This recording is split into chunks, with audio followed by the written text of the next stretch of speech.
For this week's paper bag snowflake project, we are going to take 7 to 10 paper bags. You want 7 to 10 so that it's big enough to open up and wrap all the way around.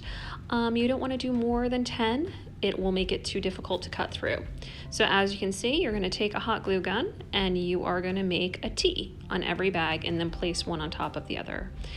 Now, you definitely need an adult helping with this. If you are using a hot glue gun, you certainly can use different types of glue, but the hot glue gun is the fastest.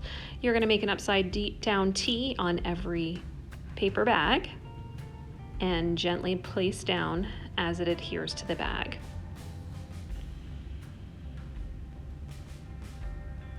When you're done, you are going to cut your pattern. Now, in cutting your pattern, the beauty of this is you can do any kind of pattern you want. If you would like to make them holiday bags, you can cut out hearts. If you want to make it just a traditional snowflake, you can do that as well. Now, I used brown paper bags, but you can use white paper bags if you want it to look more like a snowflake. I have seen as well where people color the bags in advance or paint them and make them really festive, almost pinata-like. They're really fun and artistic that way if you want them to match a particular decor or room or party theme.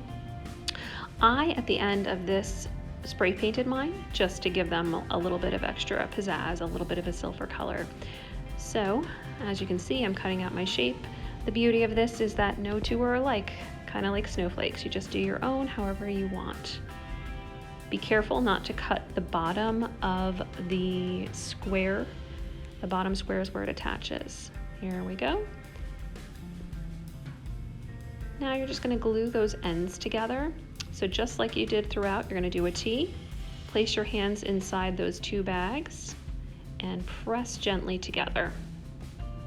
Last but not least, you're going to hole punch through the top and put a ribbon on top, and you've got a beautiful snowflake.